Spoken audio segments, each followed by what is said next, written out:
Bonjour et bienvenue dans votre tout premier JT ETMM.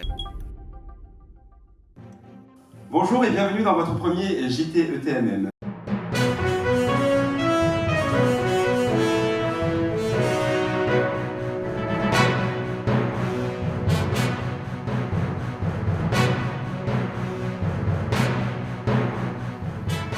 Bonjour, je suis Jean-Raphaël et vous regardez votre JT ETMM du 6 octobre 2025. La dernière fois que je prononçais ces mots, c'était il y a, je crois, 7 ans. Et j'ai l'impression que le poids des années ne m'atteint pas. Bon, blague à part, je vous propose de retrouver notre reporter de terrain, Alice, qui est en direct de Carrie.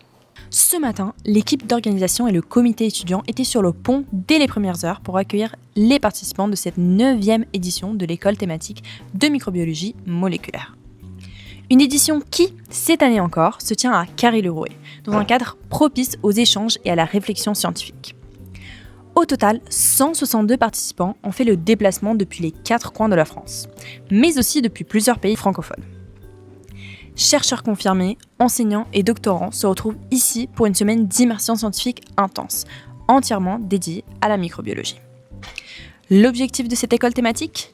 Faire le point sur les dernières avancées du domaine, partager les savoirs et les techniques, et renforcer les liens au sein de la communauté scientifique francophone. Au programme, cours, conférences, ateliers pratiques et discussions autour des grands enjeux actuels de la recherche, de la génétique bactérienne aux nouvelles approches de biologie moléculaire.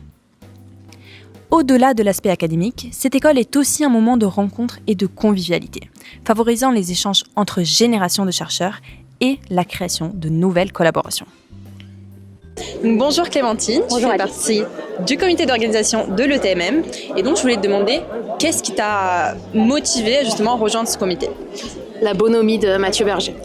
Très belle réponse. Et donc quel était ton rôle dans ce comité ? Faire la liste des courses, récupérer les présentations sur les clés USB. À présent, j'ai avec moi Mathieu qui a rejoint récemment donc, l'organisation de cette 9e édition de l'ETMM. Et donc Mathieu, qu'est-ce qui a fait que tu as rejoint cette 9e édition ?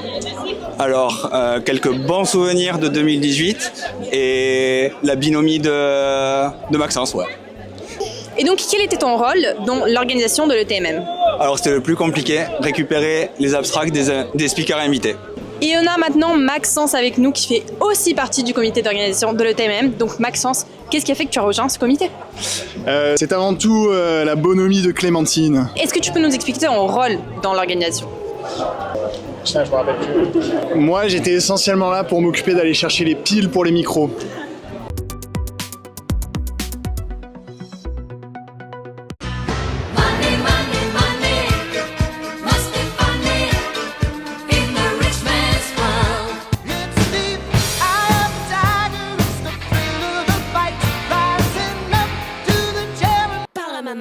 Tu fais trop pitié, tu me saoules, vas-y par la maman. Si t'as pas compris, ça veut dire... Merci Alice, on te retrouve dans quelques instants. En attendant, nous retrouvons avec grand plaisir Sylvain qui reprend son poste de reporter scientifique et qui va vous proposer un résumé quotidien des cours et conférences de la journée. C'est à toi Sylvain. Bonjour et bienvenue dans votre nouveau résumé journalier de l'ETMM. Pour cette première journée, nous avons une session d'ouverture passionnante sur les interactions sociales et le comportement collectif des bactéries. Et pour la leçon inaugurale de cette école, c'est le jeune académicien le Dr Tamigno qui nous a présenté l'incroyable pouvoir de prédation de la bactérie du sol Myxococcus xanthus, qui grâce à l'utilisation de son système Tad-de-like et de ses caterpillines mineurs lui permettent de cibler diverses espèces bactériennes. Il nous a également montré comment dans certaines conditions Myxococcus xanthus utilise 2 systèmes de motilité différents, notamment pour la colonisation de certains champignons. Benoît Chassin nous a ensuite présenté comment la composition du microbiote détermine la sensibilité à certains émulsifiants retrouvés dans l'alimentation et comment ces émulsifiants provoquent des réactions inflammatoires dues notamment au rapprochement de certaines bactéries des cellules épithéliales de l'intestin. Maël Paya nous a ensuite présenté son travail sur une bactérie répondant au doux nom de Flavobacterium johnsoniae, ou comment cette bactérie utilise des systèmes de sécrétion de type 6 et 9 pour exterminer la concurrence, mais surtout se nourrir à moindre frais et sans émulsifiants. Et finalement, Maëva Duquesnoy a clôturé cette première session nocturne en nous présentant son travail sur l'impact du microbiote intestinal sur la synthèse d'anticorps en réponse à la vaccination contre la grippe. Et à demain pour de nouveaux résumés tout aussi passionnants. Merci Sylvain. Et cette séquence est garantie ChatGPT Free. Beau travail. C'est à présent maintenant le temps de retrouver la question du jour d'Alice. Quel métier rêvez-vous de faire petit? Postière, Danseuse étoile. en océanographie. Vétérinaire avec les baleines. Océanologue. Travaille à Marineland. Magicienne. Maîtresse m'a dit que c'était pas un métier, donc j'ai pleuré toute la journée. Vulcanologue, parce que j'adorais regarder les téléfilms sur les volcans. Faire ça. Chirurgien cardio. Je voulais ouvrir une baraque à frites. Être archéologue. Et astronaute.